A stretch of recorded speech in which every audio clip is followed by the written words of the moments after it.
Bom, boa tarde a todos, pessoal. Mais uma vez a gente está aqui com os nossos webinários. Agradeço a presença de todos que estão aqui nessa tarde. Só não esqueçam de mandar, então, o nome e o e-mail para que a presença seja, então, contabilizada, né? E preciso agradecer especialmente para a professora Silvia, né? Professora Silvia Helena Batista, que nos honra hoje com a sua presença aqui no nosso webinário. E a professora Silvia, ela é psicóloga, né, com mestrado em doutorado e em educação, e ela é docente da Unifesp, da Universidade Federal de São Paulo. Vamos lá, vamos continuar. Então, eu estava começando agradecendo a sua presença, né, a sua disponibilidade em estar aqui conosco nessa tarde de segunda-feira. E eu estava dizendo, então, que a professora Silvia, ela é psicóloga, com mestrado e doutorado em educação, em psicologia da educação, e a professora Silvia, ela é docente na Unifesp, na Universidade Federal de São Paulo, atuando na área de educação na saúde, né? Então, a especialidade dela é a educação na saúde, que é então o que a gente está, o tema principal de todos esses nossos webinários, né? Porque a gente está trabalhando EAD na saúde e a gente precisa, então, de toda a fundamentação, né, da psicologia e da pedagogia para esse momento tão especial, né? Então, a professora Silvia concordou em estar aqui conosco hoje, né? E vai falar justamente desse momento, né? Construindo ou reconstruindo a docência em tempos de pandemia, né? Então, eu acho que é um tema muito importante, né, para a gente discutir. E eu agradeço mais uma vez a sua presença, professora, e lhe passo a palavra, e depois da sua explanação a gente conversa mais um pouquinho, eu vou anotando as questões que o pessoal está mandando, tá bom? Certo. Muito obrigada mais uma vez. Obrigada, professora Alessandra, professora Márcia. Obrigada de uma forma muito especial, né, a professora, amiga, parceira de formação, de trajetória na formação na saúde, professora Cleide, e dizer da minha alegria, da minha honra, né, e da minha gratidão por viver este momento. Eu tenho percebido o quanto trocar e o quanto poder estar junto dos colegas afaga, acolhe e nos permite projetar o hoje, né, mas também projetar como é que faremos com este mundo que mudou tão significativamente. Eu começo, não é?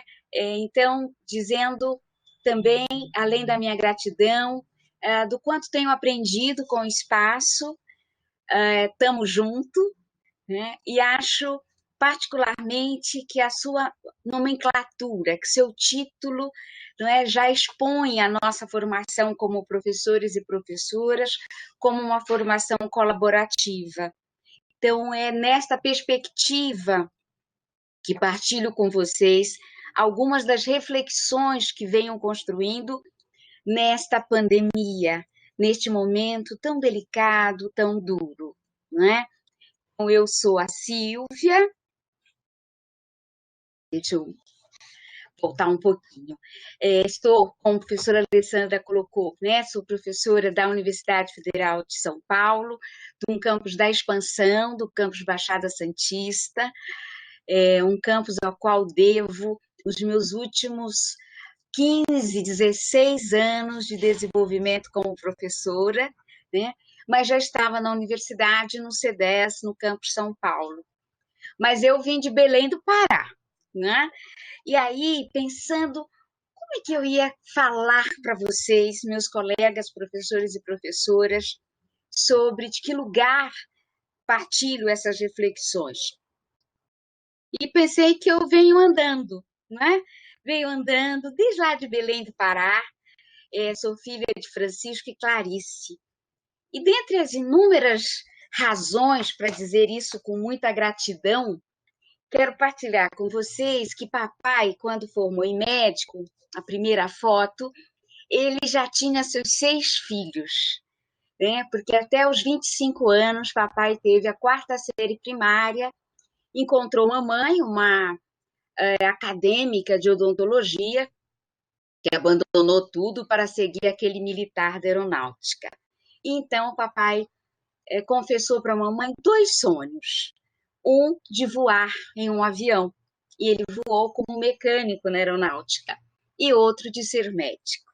E além da medicina, papai também, com a ajuda da mamãe, do Mobral, né, da escola pública, em Belém do Pará, concluiu farmácia.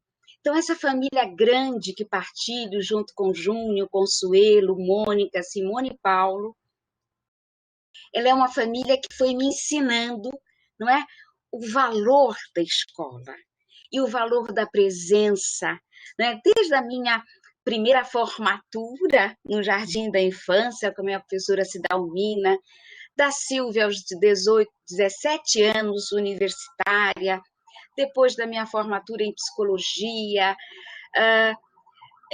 andando, né, pelo meu estado, pela Secretaria de Educação, pela UEPA, Universidade do Estado do Pará, chegando a São Paulo, no mestrado, no doutorado. E aí fui me descobrindo, né, na Unifesp, na Unicamp, espaço onde fui passando, este gosto pela docência e esta alegria de estar junto com muita e diferente gente, né? E aí nasce, há 20 anos atrás, minha melhor produção, que é a Clara, junto com o Nildo, meu marido, né? Que do primeiro casamento tem 2 filhas e da filha mais velha chega também Alice e Tomás, essas 2 crianças que iluminam agora do lugar de avó. E nessas andanças fui encontrando tanta diferente gente, não é? Então, muito daquela infância habitada por diferentes vozes e histórias, isso vai marcando o meu jeito de estar como professora e vai marcando a saúde. Eu chego à saúde pelas portas da escola pública, não é, do meu estado, de um estado tão especial como é o Pará e com tantos dramas latifundiários, com tantos dramas de saneamento básico, com a malária. Quer dizer, as questões sociais, elas me eram e me são muito caras, muito próximas. Mas vou encontrando em Santos, vou encontrando em São Paulo, meus colegas, meus estudantes, meus orientandos, não é? Vivo a gestão e sempre, gente, experimentando abraços, né? Esse abraço que toca, que afaga, que acolhe. E desde o dia 16 de março, eu estava fora do país nesse dia, não é? Não tenho mais esses abraços, não temos mais.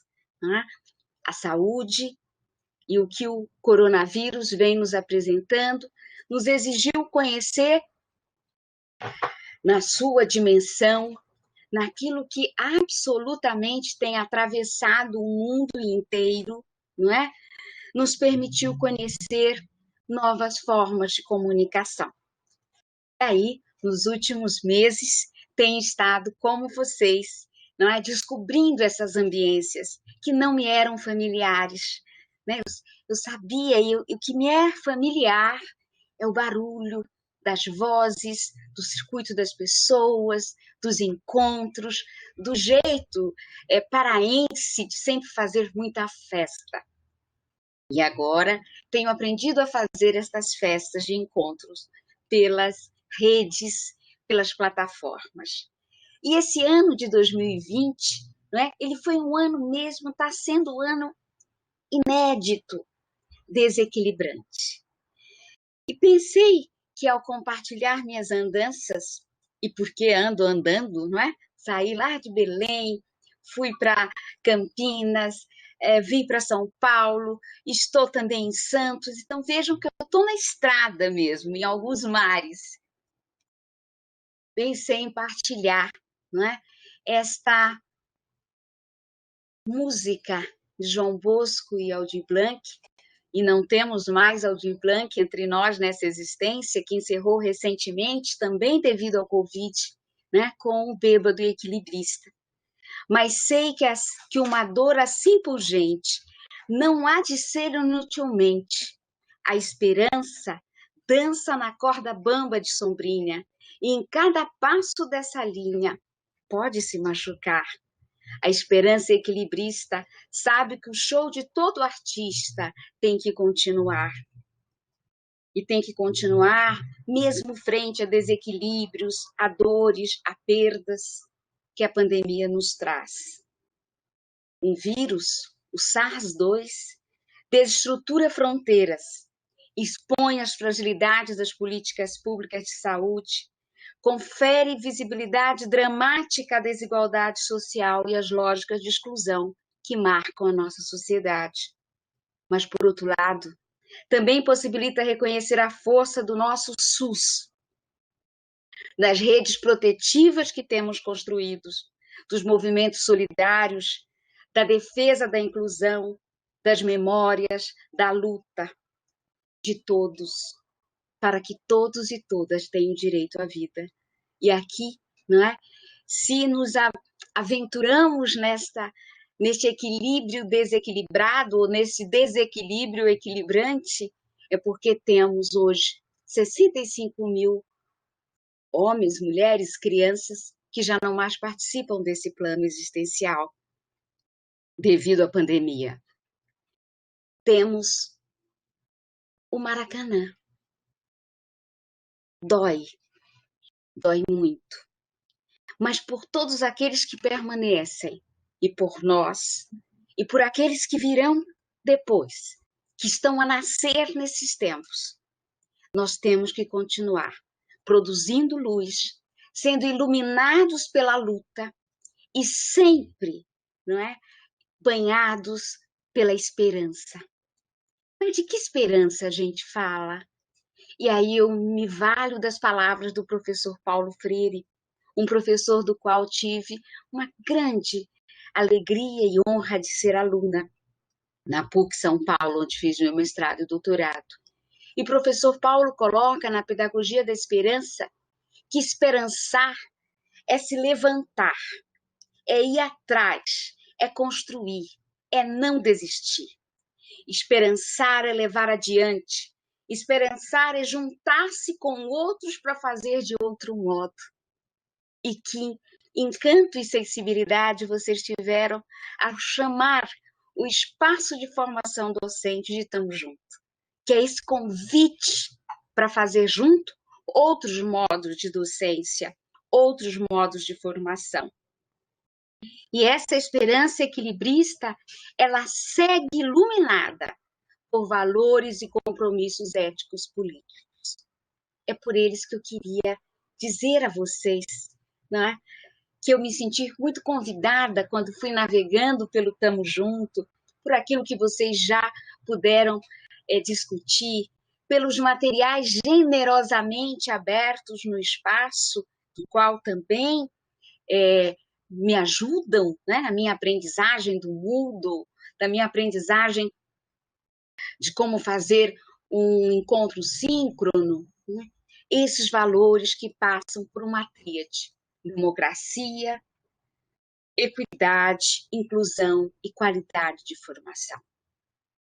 Queria aqui declarar, portanto, que sou, como todos nós e todas nós, fruto das presenças, fruto da convivência, fruto da diversidade, somente possível porque estamos juntos na escola, na universidade, nos serviços de saúde, nos projetos indutores do PET Saúde, na residência multiprofissional, no telesaúde, nos mestrados profissionais de ensino, na extensão. E estamos juntos, embebidos pela presença, porque defendemos a democracia. Democracia que rima com uma conquista humana, que é fruto de luta, que é fruto do reconhecimento da voz dos diversos, que abre espaços pluriculturais, pluriétnicos, plurirraciais. Democracia que ancora sua direção na autonomia e na liberdade. Mas não é qualquer autonomia, não é qualquer liberdade. É aquela que vai nos possibilitar olhar para o outro como legítimo e, portanto, investir na equidade e na inclusão como projetos, processos de configurações humanas que não negam as desigualdades sociais, que são dilacerantes, mas que se empenham na defesa e na construção de garantia dos direitos. Ninguém fica para trás, todos e todas importam. Equidade e inclusão que se ancoram na diversidade, nos saberes plurais, nas multiplicidades das práticas. E nas nossas universidades federais, não é? Nos anos a partir de 2003, com um claro e nítido projeto de inclusão, que tem problemas, que tem limites, que tem contradições, mas que permitiu a circulação de jovens com outras pautas e agendas, que às vezes nos desequilibram porque trazem demandas às quais nós não tínhamos nos preparado. Pelo menos eu não estava preparada. Mas jovens que com a sua incisividade me convidam a deslocar olhar. E deslocar olhar para onde? Para o reconhecimento da pluralidade cultural, étnica, a diversidade sexual. Quanta coisa tenho aprendido nos últimos 16 anos no campo de expansão. E se equidade e inclusão se compromete efetivamente com uma universidade que tem a democracia como um valor, nós também temos a formação como um valor, como um ofício. E não é o ofício de formar o profissional como aquele que o mercado vai absorver, é o ofício de investir na formação, com currículos mais abertos, interdisciplinares, interprofissionais, com práticas pedagógicas colaborativas, que partilhamos significados, que produzimos aprendizagens inventivas, mas que para isso demanda estudo, demanda disciplina, né? Demanda o direito de nos apropriarmos do que é humanamente construído.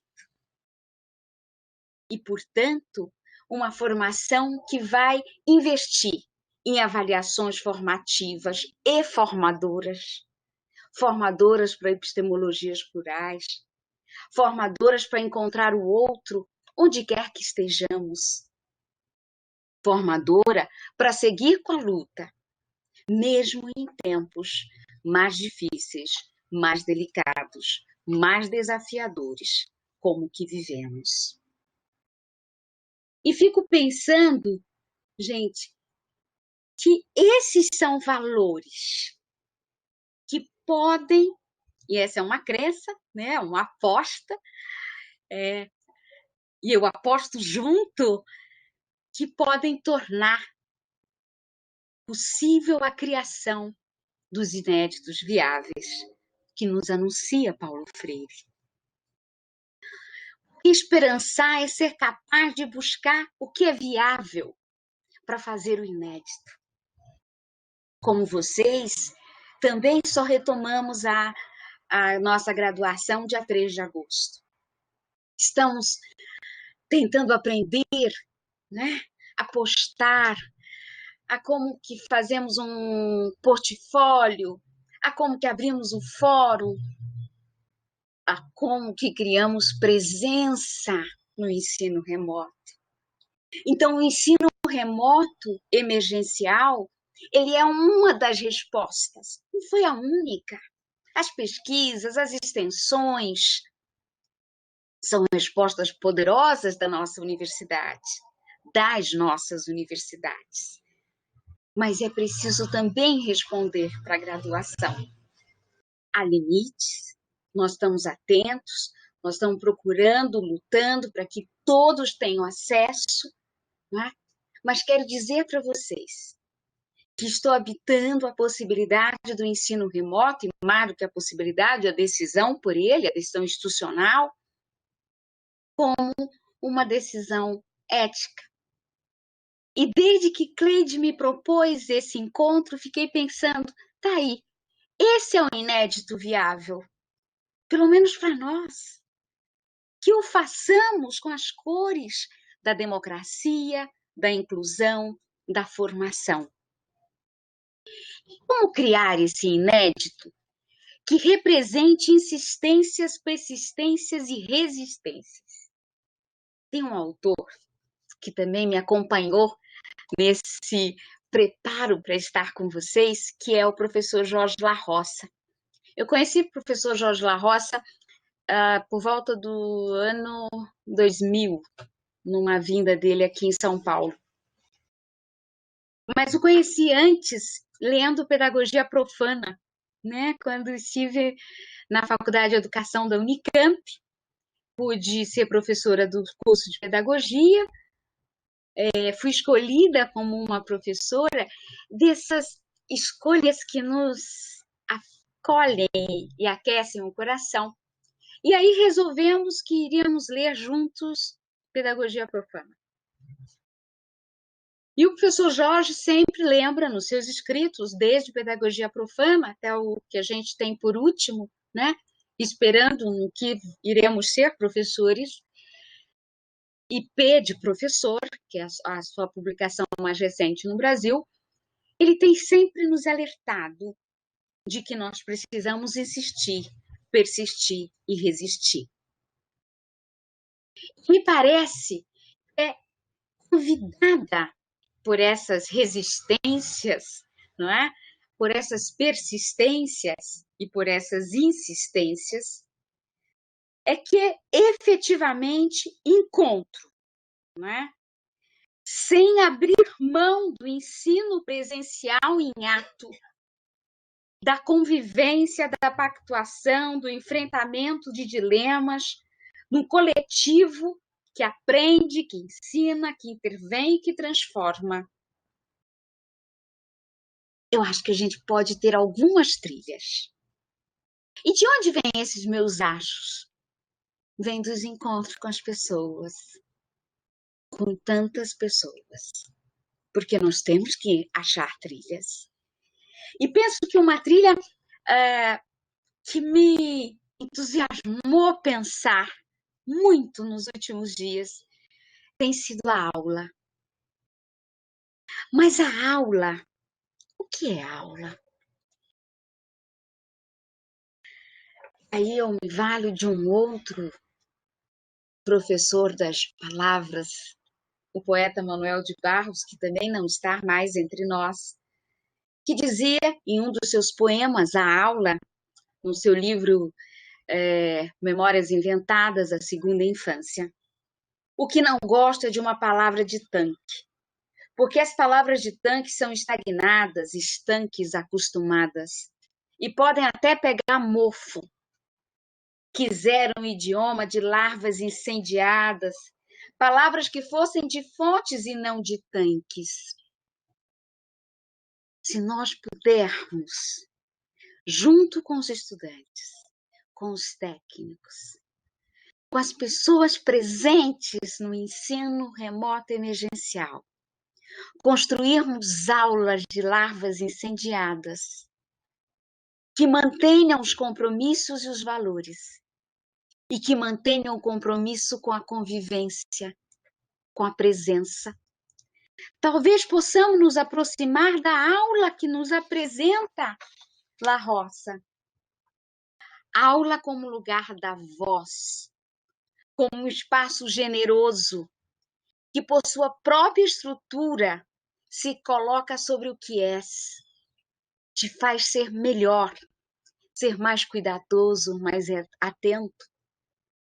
É o lugar da voz, da presença, da iniciação ao estudo.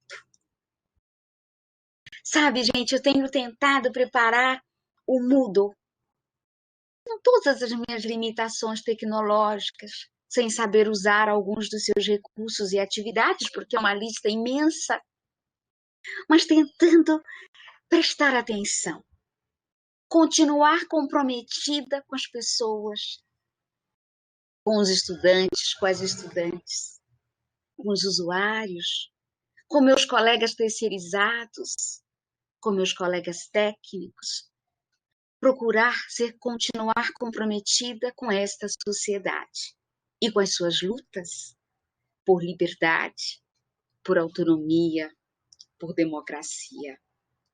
A aula como criação, construção partilhada, espaço-tempo que promove deslocamentos, inquietações, estudos, conversas.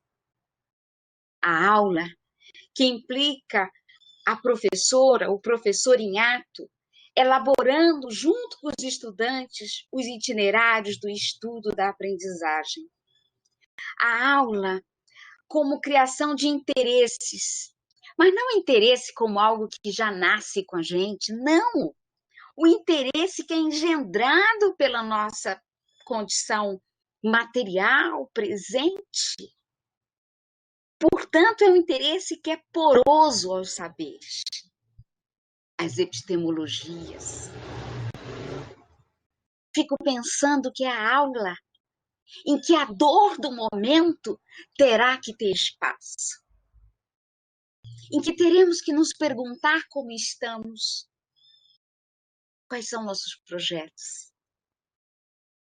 Para além das informações, das opiniões, da falta de tempo, da sobrecarga de trabalho, sim, estamos exaustos. A aula tem que ser habitada pelos nossos modos de ser professora, de ser professor. Ainda que, confesso a vocês, nas ambiências virtuais, acho que é quase um não modo, com medos, como nos chamou a atenção Paulo Freire no seu livro Medo e Ousadia, e com os tremores, como nos chamou a atenção o professor Jorge La Roça no seu livro Temores, mas também com ousadia e coragem. E aí a aula, ela tem sido adjetivada, né? Precisei aprender e precisamos aprender aula síncrona, aula assíncrona, aula remota, aula digital, aula online, aula mediada por tecnologias não presenciais. São muitos os adjetivos. E penso que uma trilha para criar o inédito possível e viável é que a aula seja o substantivo. Ela será diferente, não é? Em vez da roda, pensei no wiki.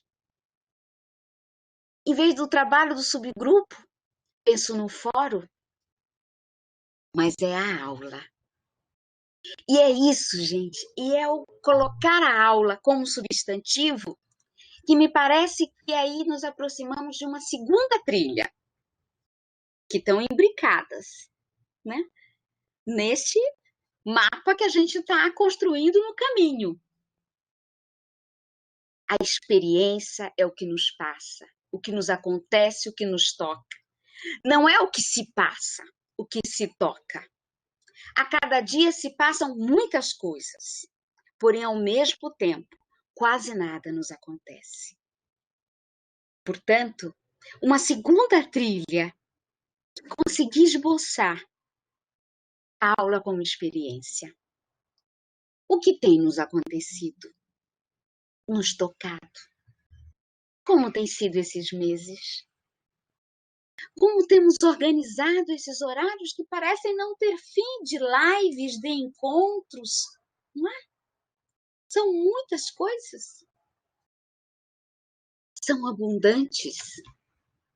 E às vezes até podemos nos perder em tantas ofertas. Mas é preciso pensar que marcas tem nos deixado esse período. Quem somos nós hoje? Qual é a nossa identidade docente? Como decifrar e atribuir sentido pela experimentação? Aí as narrativas, os garimpos, os vestígios. A imagem de garimpo, ela vem muito da minha terra. Recentemente ouvi que garimpo de alguma forma, agride.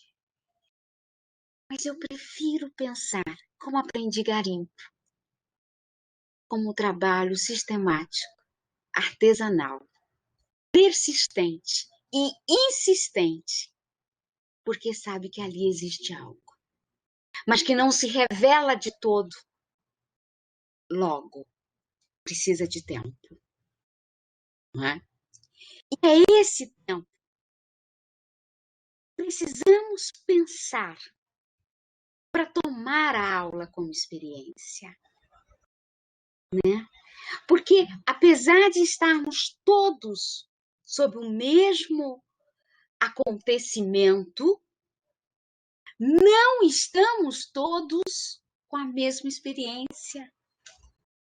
Porque a experiência passa por nós, atravessa pelas nossas navegações. Por isso é preciso conversar sobre que tempos são esses. Eles não são dados, eles não são autoexplicativos.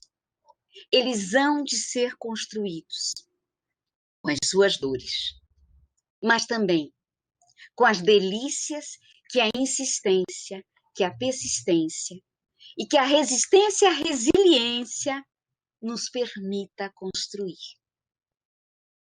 Essa aula experiência me permite conversar. E aí uma trilha que eu tenho apostado. Muito por ter estado, não é, e vir de uma família grande, diversa, plural. Vocês imaginam? Meu pai é o mais velho de 19 filhos. Todos os irmãos passaram pela nossa casa para estudar. Então, gente diferente, essa vida me deu o privilégio de conhecer e de aprender a respeitar.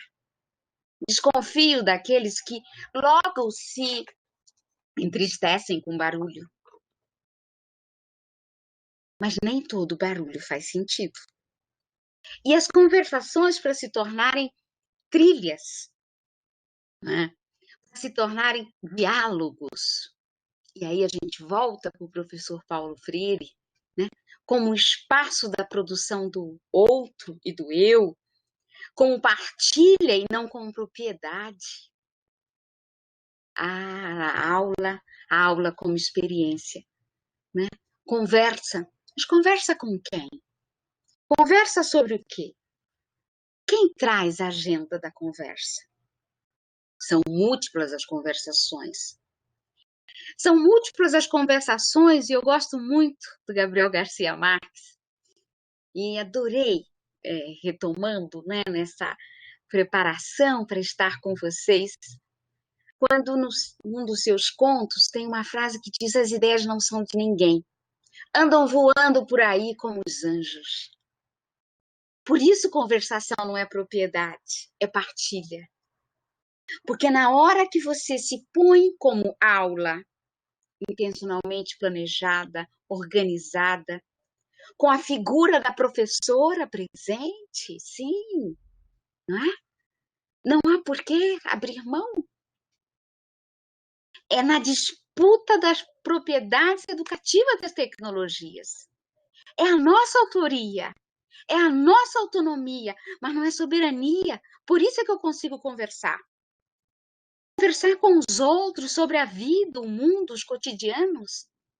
Como não conversar sobre João Pedro, sobre Ágata, sobre Miguel? Como não conversar sobre 65 óbitos, 65 mil óbitos? Como não nos perguntarmos: que mundo é esse? Que mundo é esse que expressa sua desigualdade mais dilacerante? E impavidamente surgem as posturas racistas, machistas, homofóbicas, preconceituosas. E ao conversar com o mundo, e conversar com o mundo quer dizer conversar com os homens, com as mulheres do nosso tempo, com as nossas crianças, né? Quando meu neto fez agora aniversário, e nós cantamos parabéns pelo Zoom, e um priminho disse a ele: eu não gostei muito dessa festa, porque cada um cortou o seu bolo. Ora, vamos pensar, é bom estar junto, porque é bom dividir. E isso só estando junto para aprender. Então, ensino remoto emergencial não é abrir mão do ensino presencial. É dizer agora, nesta pandemia, não ficaremos longe e não deixaremos ninguém para trás. Por isso, precisamos conversar com as nossas instituições, pensar suas políticas. Tive o prazer de conhecer a professora Márcia, pró-reitora de administração, a professora Alessandra, pró-reitora de graduação, desculpem, professora Alessandra, pró-reitora de administração. Vamos pensar com elas e com eles como podemos garantir o acesso, como podemos dar condições a nós, professores e técnicos, como estão as políticas com os colegas terceirizados. Tenho pensado muito neles, porque seus postos de trabalho estão absolutamente em jogo e em perigo.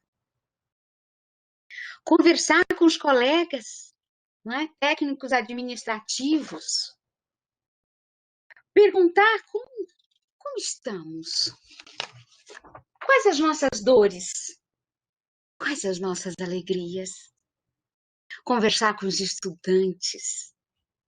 E fiquei pensando que alguma coisa me incomodava nessa expressão retomar o semestre, né? Porque o semestre está suspenso. Até que eu sosseguei meu coração, porque nós não vamos retomar. Nós vamos iniciar. E sosseguei porque eu não tinha que dar continuidade. Sem início, tem que ter inauguração. Tem que ter ouvido e olhos para perguntar aos nossos estudantes como estão suas famílias, como é ficar em casa.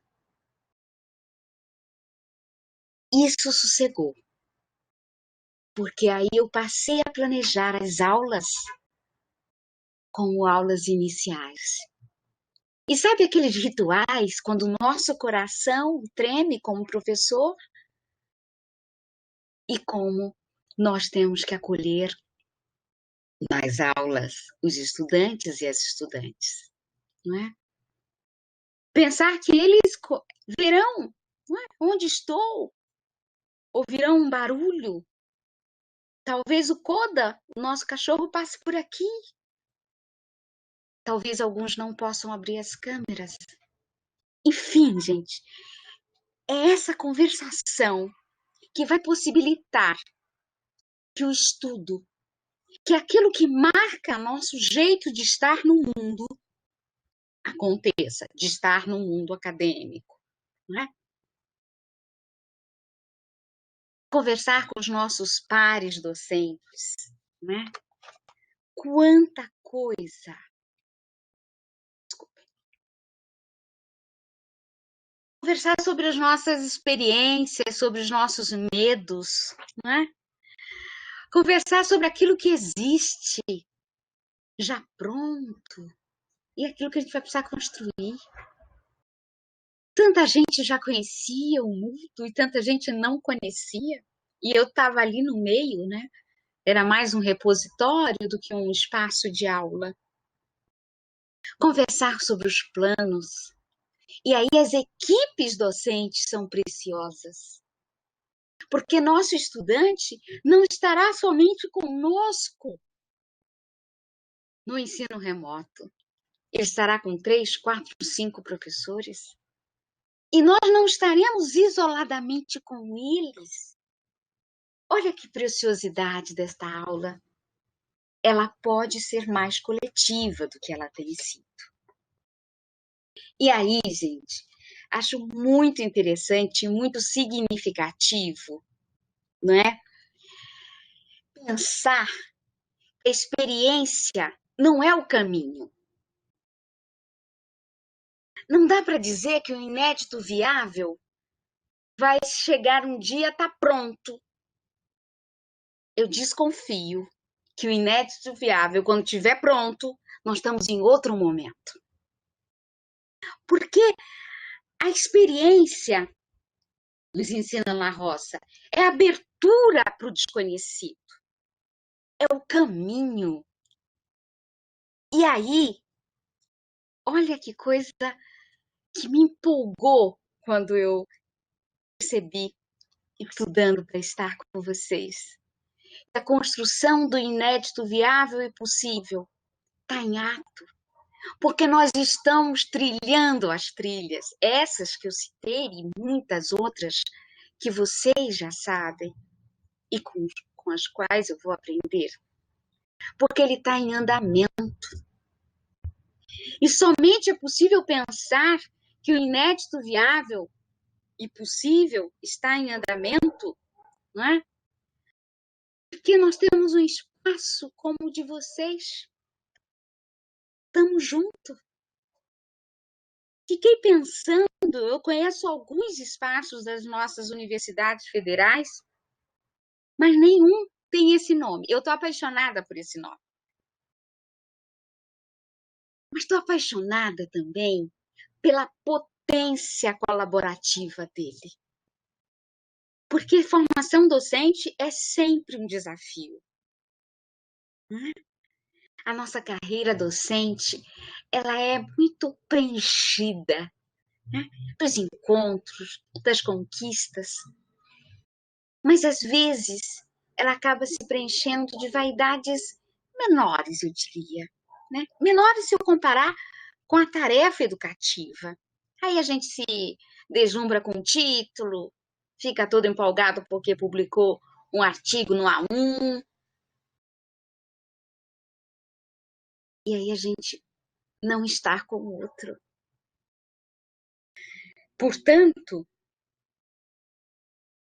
eu realmente creio, né, que ao construir esse espaço de formação docente, ao abrir os webinários, né, a essa generosidade de acolher colegas como eu, que não são especialistas em ambientes virtuais, mas que têm andado, não é, na docência, como tantas e tantos de vocês. Essa generosidade é que me faz encontrar sentido e sabor nas palavras de Guimarães Rosa. O correr da vida embrulha tudo. Mas a vida é assim. Esquenta e esfria, aperta, e que aperto estamos vivendo. Mas daí afrouxa, sossega, e depois desinquieta. E o que ela quer da gente é coragem. É coragem para continuarmos defendendo valores e compromissos éticos políticos na direção de uma sociedade democrática, inclusiva, cidadã. Coragem para continuar investindo na convivência, na diversidade, no tanto de gente que temos que incluir, com quem temos que aprender. Mas também esse espaço que me leva a pensar, estava certa Clarice Lispector? Se não for pelo risco, nós não temos salvação. É o risco que, enfrentado com coragem, que enfrentado com intencionalidade ética, que enfrentado com a construção da formação. Sim, porque nós precisamos nos formar permanentemente, junto com os outros, né? Pelos outros, com os outros. É essa coragem e é esse risco, né, que me leva a pensar que o que vivemos é uma presença. tá aí um inédito viável que eu quero agradecer a vocês. Porque a presença que se dá pela generosidade, pelo vínculo, pela sensibilidade. A presença que se dá pela possibilidade de estar junto. Obrigada, né?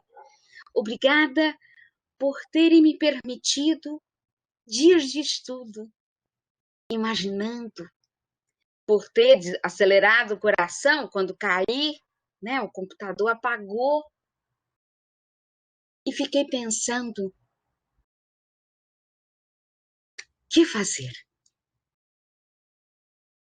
E retomei. E vocês, de forma tão generosa, serenas, calma. Não sei se estavam tão serenas e calmas, mas me passaram, né? Cleide me passou serenidade, calma. E quero agradecer essa presença generosa, que cria laços, que é sensível, porque ela me abre janelas, janelas por ter lido e reestudado, estudado novamente, e estudado pela primeira vez alguns textos, professor Paulo Freire, Manuel de Barros, Jorge La Roça, Mary Jane Spink. Procurei fotos de sorrisos. Os tempos não estão fáceis. As lágrimas nos visitam. Mas esses sorrisos não são sorrisos da alegria descomprometida.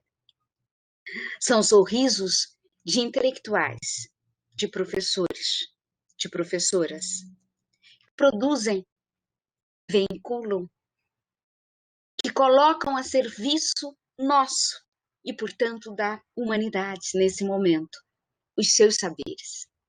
Portanto, nos inspiram nas aulas, nos sustentam nos medos, nos motivam a ousar. Quero aqui agradecer vocês, porque posso dizer da presença nesses ambientes virtuais, sem os quais não teria sido possível chegar até aqui. Quero agradecer a vocês pela presença que cria laço e me possibilita agradecer ao SUS e ao citar o Sistema Único de Saúde, agradecer a todos os profissionais de saúde, de segurança, de limpeza, a todo o abastecimento que permitiu que esse país, com todos os seus dramas, estivesse presente. Não foi possível evitar 65 mil mortes. Não serão só estas. Mas temos feito. Nossas universidades federais têm trabalhado. Vocês têm até um vampirinho ensinando sobre como espirrar. E as nossas duas universidades também têm buscado formar. Sim, é preciso continuar. E quero agradecer, porque assim eu posso dizer que vamos habitar as nossas aulas, porque não há quem goste de ser número, porque gente merece existir em prosa. E é preciso acreditar que precisamos existir em prosa, nos diferentes espaços. O ensino remoto é um deles. Hoje, o que nós temos de melhor. Assim eu creio. Vamos ver, vamos na aposta. Muito obrigada, não é? Por aquilo que me permite olhar para o mundo e dizer, estamos juntos. Obrigada, gente.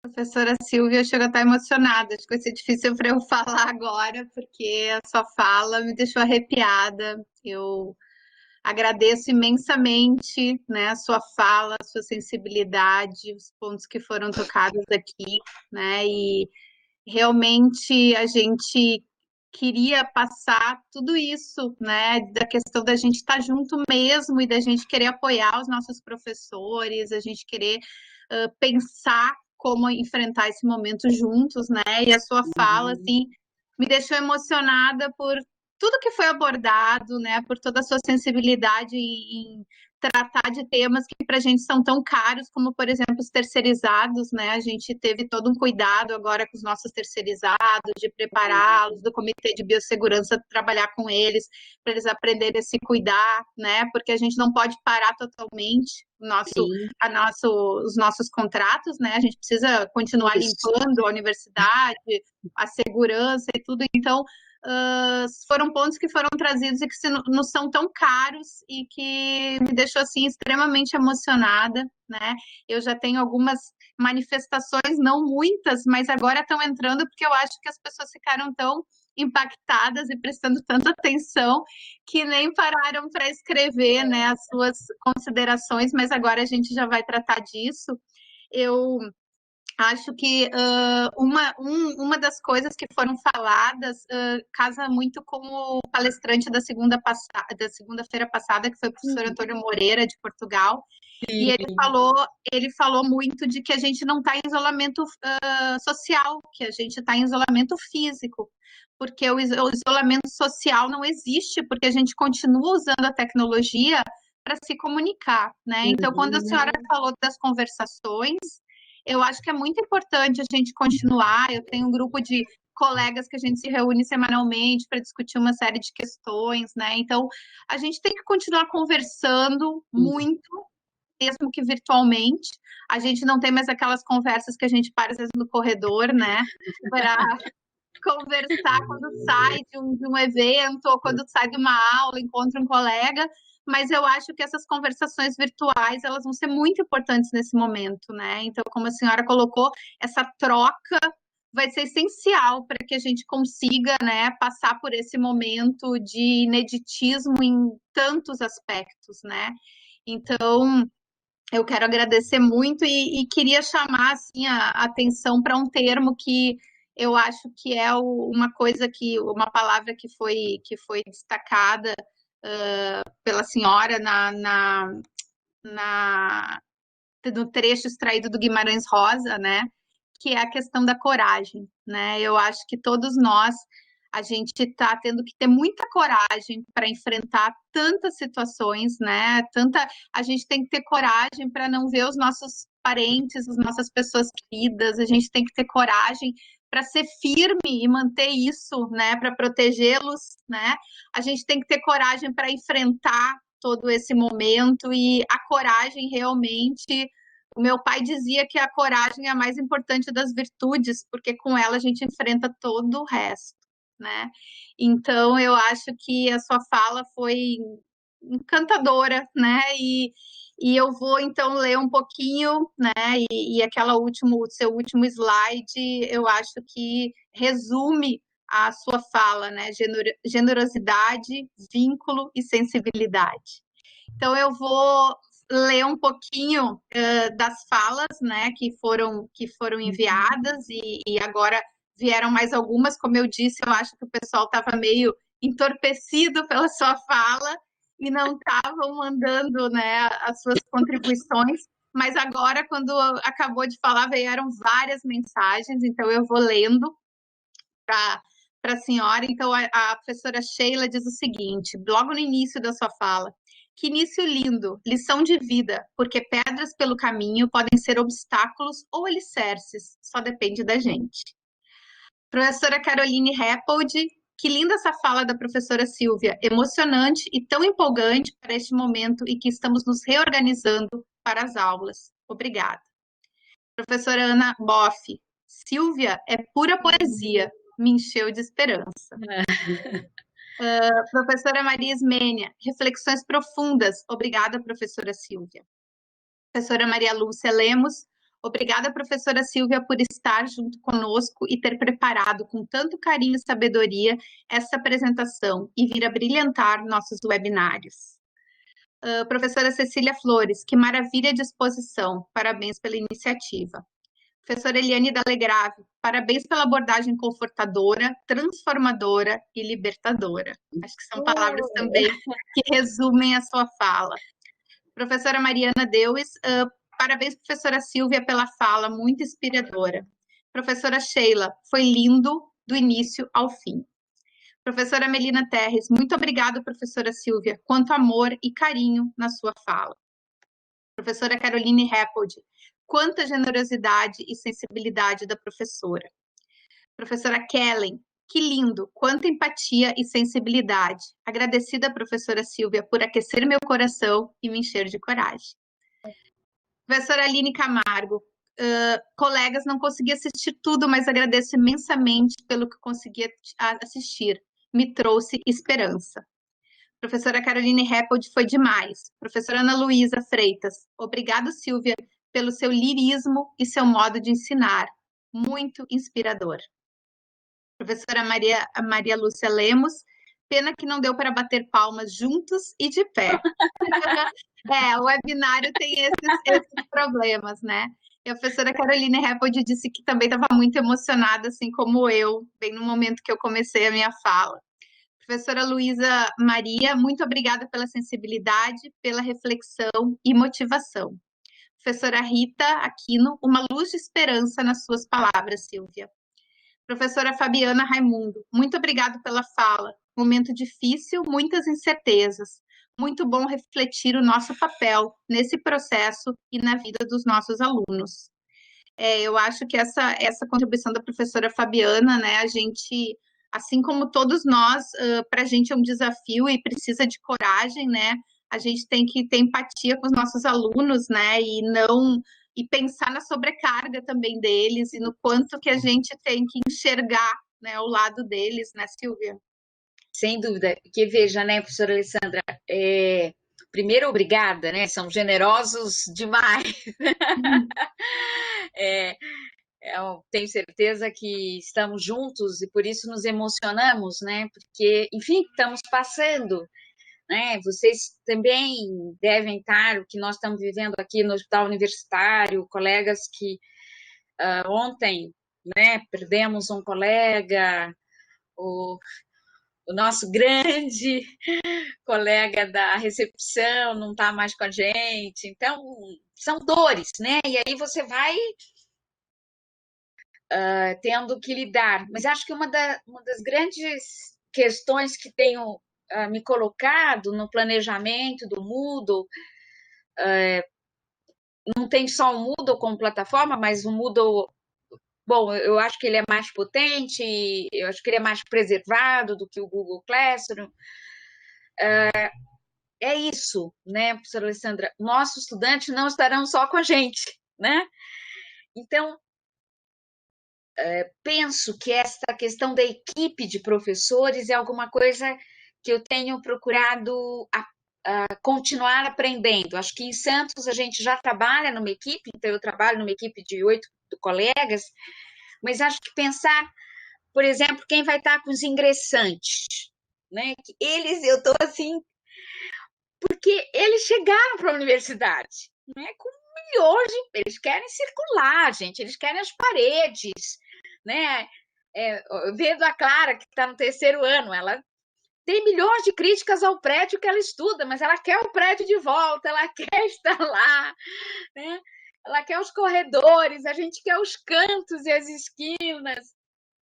Então, eu acho que esse cuidado, né?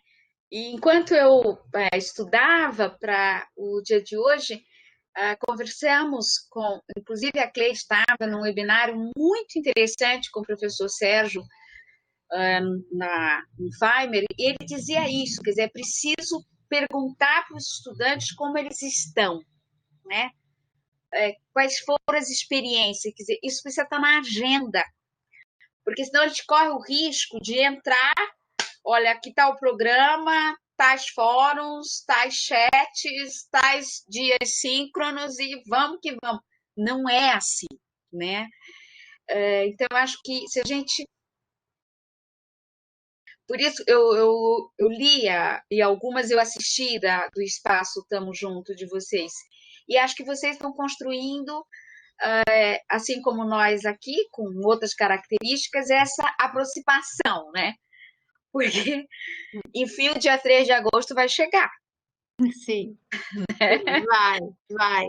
E ele precisa chegar, e um pouco, mas não foi fácil para nós, né? Foi majoritário, mas não foi consensual, no sentido que alguns colegas entendem que há um precedente para a educação à distância, um risco para o presencial.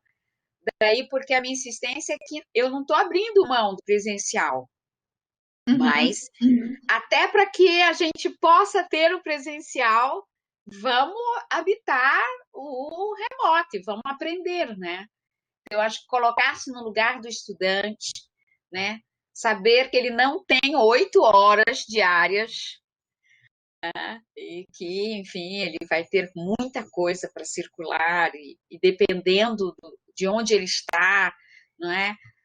Que momento da pandemia vai estar na cidade, qual é a sua casa, qual é a sua família, né? Alguns não voltaram para casa, enfim, esta é um momento de muita ajuda, de muita colaboração, um momento que a gente não se preparou, né, professora Alessandra, enquanto projeto de humanidade, né, mas que também nos alerta, né, ou seja, é preciso cuidar do mundo, é preciso cuidar das pessoas, é preciso a gente se cuidar, É, enfim, acho que as trilhas, né, a gente está fazendo, professora Silvia, também tendo um cuidado aqui com os nossos alunos. Por exemplo, agora a gente está fazendo uma campanha de arrecadação de computadores, né? Então, estamos entrando em contato com vários lugares para conseguir computadores para os nossos bom, alunos. A gente tem um acompanhamento muito forte de quem tem o auxílio estudantil, né? Então, estudantes carentes receberam cestas básicas, a gente conseguiu arrecadar. Então, e a gente tem agora, então, também um espaço de conversa, assim como tem os webinários do Tamo Junto para os professores, a gente tem agora um espaço que chama Respira, Não Pira, para os olha alunos. só, não, os nomes são maravilhosos, É, então, a gente tem um espaço para conversar com eles sobre exatamente esses ineditismos, né, do EAD e de outras questões de cuidados com a Covid. Então, cada semana tem um tema. Na primeira semana foi o EAD, né, como seria, como que a gente estava pensando. Semana passada foi o uso de EPIs para quem vai voltar para estágio ou vai entrar, né. Essa semana a gente vai ter um sobre a questão de se organizar para estudar à distância, como que se ótimo. organiza. Então, assim, a gente está tendo um cuidado com eles também, e a senhora tocou num ponto que, para mim, especialmente, eu estou bem preocupada, eu dou uma disciplina, né, para o primeiro semestre da informática biomédica, né, e eles ficaram 2 semaninhas, eles estavam tão empolgados, né, e felizes em estar aqui.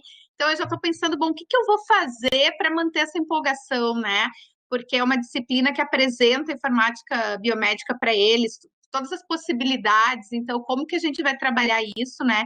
E já estou tentando puxar, bom, o que que a informática biomédica, onde foi essencial na pandemia, né? Para que eles, então, façam esse link, né? Legal, Alessandra. É, É isso, né, Alessandra? Que, veja, você já dá pistas para nós, seus colegas, de que a pandemia está também como agenda, né? uhum, Ela não está longe, acho que é isso, acho que eles vão vibrar, porque eles vão dizer, nossa, olha, isso tem uma função, né? Uma função científica e uma função social. Eu sei que a palavra função ela tem um caráter meio funcionalista, mas não é nessa perspectiva, é de que há uma destinação ética, né, para uhum. esses saberes científicos, né? Então, fico imaginando assim que mas você deve nadar de braçada, né, da informática. Eu venho da informática, né? Mas justamente por vir da computação é que a sua fala é tão importante para mim, né? Porque eu estou sempre aprendendo com a Márcia, com a Cleide, né? As questões pedagógicas e eu estou sempre estudando, estou sempre tentando melhorar, né? Então, por isso que a sua fala foi tão inspiradora. Eu tenho uma pergunta agora, uma pergunta do Ramon. Ele fala o seguinte, professora Silvia: Paulo Freire advoga em seu livro com Antônio Fagundes em favor da pedagogia da pergunta, alterando um discurso de uma prática conservadora voltada para uma pedagogia da resposta. Gostaria de ouvir da professora Silvia quais saberes podemos extrair da pedagogia da pergunta e da pedagogia da autonomia de Paulo Freire para podermos construir os nossos possíveis dentro de uma prática docente. Complemento a questão com uma segunda. Até que ponto as práticas apoiadas na coletividade, na conversação, poderão sustentar uma aprendizagem autônoma? São boas provocações, né? Acho, Ramon, veja, acho que você traz uma questão bem legal para a gente, porque eu tenho tentado estruturar o planejamento do Moodle, né, da disciplina, da unidade curricular, como a gente chama, da UC, buscando estabelecer a pergunta, né? Por exemplo, o fórum, ele é um fórum que parte de uma pergunta. A primeira semana tem wiki, fórum, né? E um espaço de chat que vai ficar aberto para que a gente possa, enfim, dizer como é que estamos, como é que vamos combinar o síncrono, né? Para eles irem se ambientando, eu também, e os meus colegas e minhas colegas. Então, eu estou muito inspirada por alguns trechos da pedagogia da autonomia, Ramon, para pensar a estruturação do ambiente do ensino remoto, né? Então, eu tenho procurado, assim como a professora Alessandra, trazer temas da pandemia, então, assim, colocar vídeos, matérias, né? Propor que eles tragam, né? A primeira unidade, o primeiro módulo é natureza e cultura, né? Natureza, sociedade, cultura. Então, nada melhor do que, bom, né? Natureza, o vírus, olha só, e qual é esta terceira perna do DNA, que é a cultura, né? O que acontece com um vírus que arrebenta nossas fronteiras? Porque ele vai invertendo o que a gente tem construído de negação do outro, de exclusão do outro. Então, eu tenho realmente me inspirado na escolha dos vídeos, dos textos, da proposição das atividades, né? E, nesse sentido, a conversação, eu acho que ela é fundamental para a autonomia. E aqui eu vou me ancorar mais na perspectiva de Vygotsky, né? Da zona de desenvolvimento proximal. E Vygotsky dizia, ou pelo menos assim o compreendo, né? Com os meus limites, com as minhas miopias, né? São 6 graus, então tenho miopia, de que as funções psicológicas superiores, e uma delas é a autonomia, é a regulação do próprio estar no mundo, né? Ela está inscrita, né? Aliás, elas estão inscritas nas interações sociais. Então, as conversações são constituintes da autonomia. Porque, senão, a autonomia corre o risco de ser compreendida num determinado momento como soberania. Uhum. Né?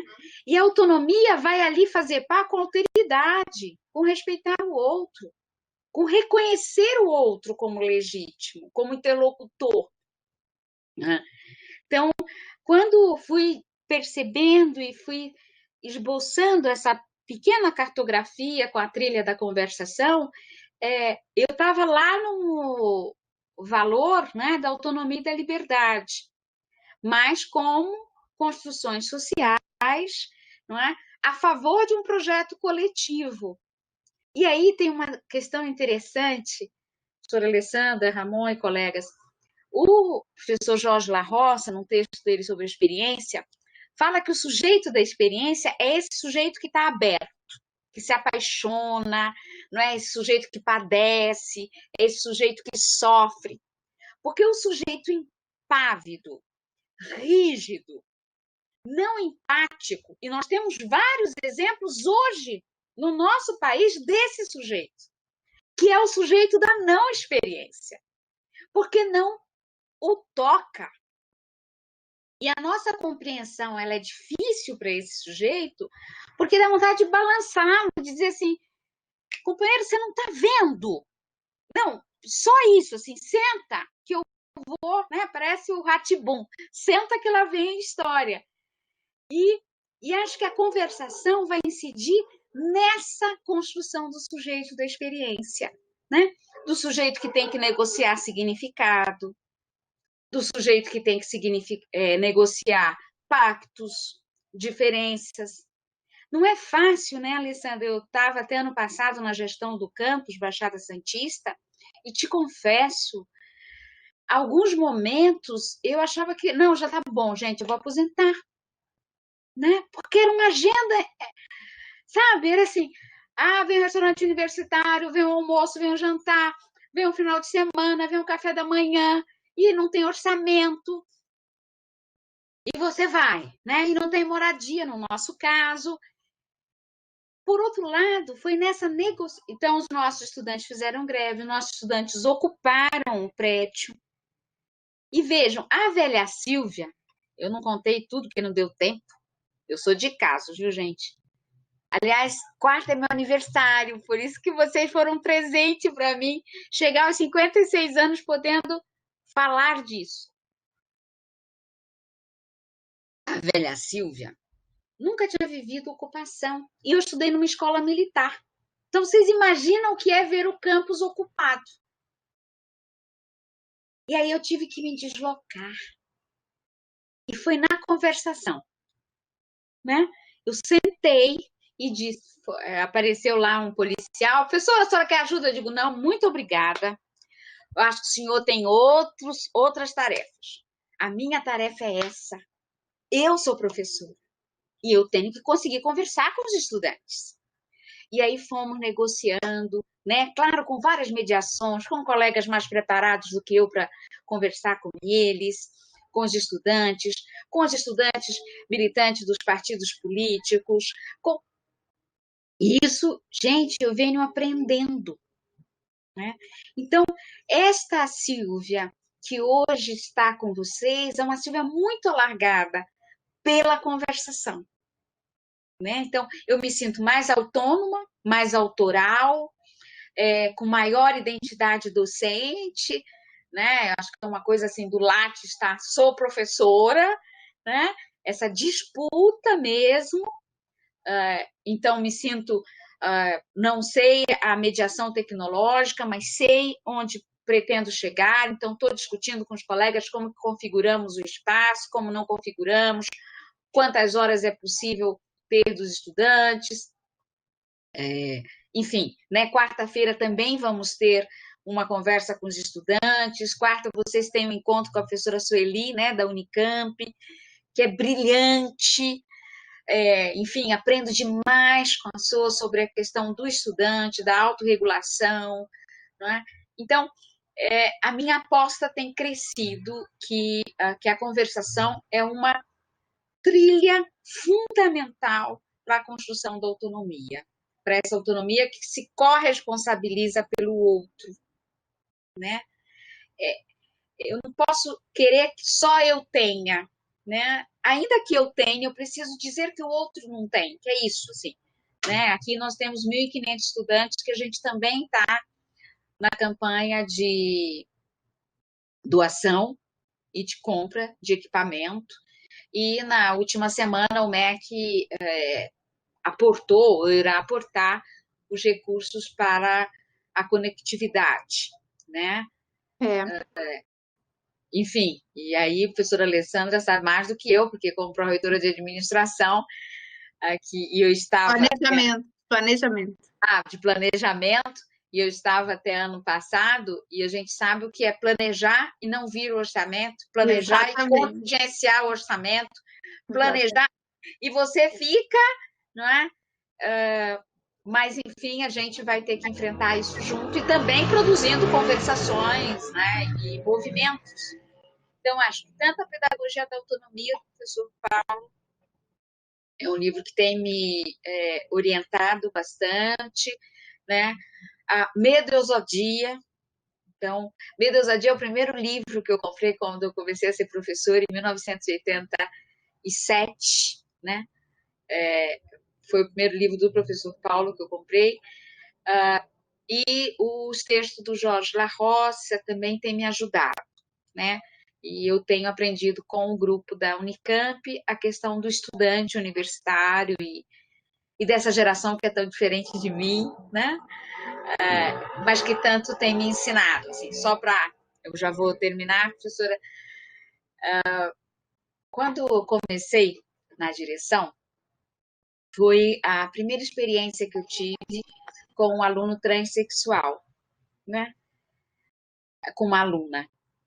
Então entrou o Pedro, saiu a Júlia, e eu pude acompanhar nessa transformação.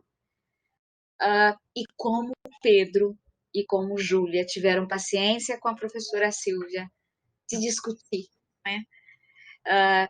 De pensar com ele e com ela, né?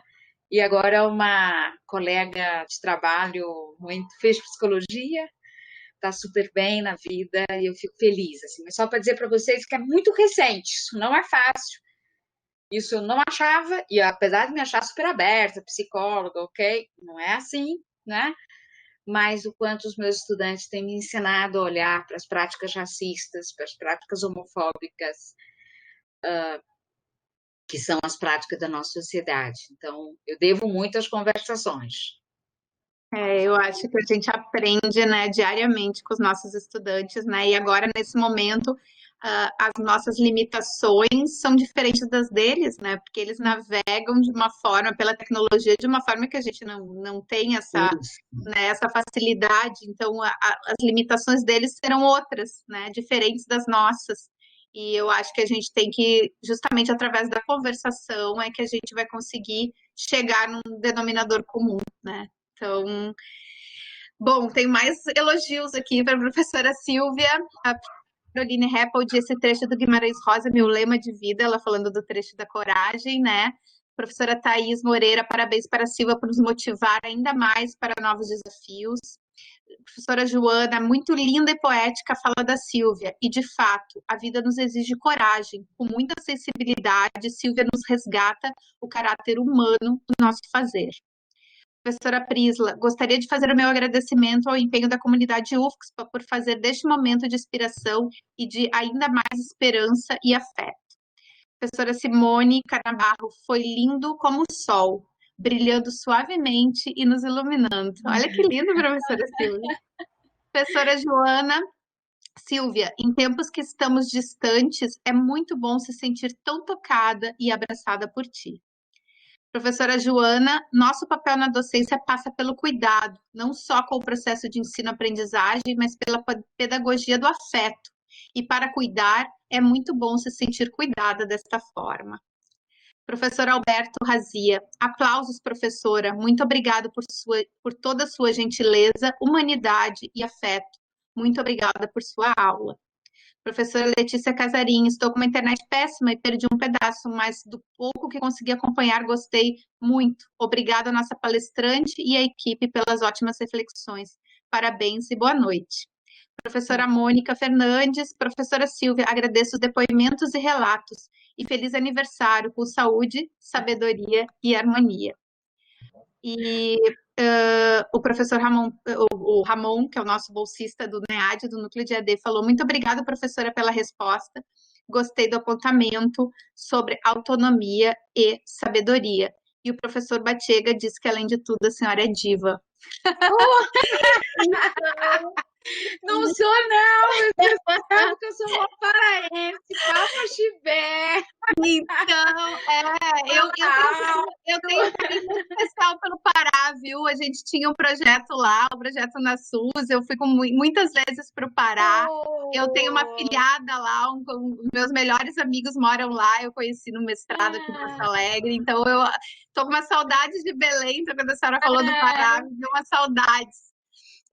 Então, assim, professora, a gente não tem mais como lhe agradecer, eu acho que todas as palavras foram usadas e eu reitero tudo que foi dito aqui e lhe agradeço imensamente por estar aqui, por essa 1h30 conosco, né?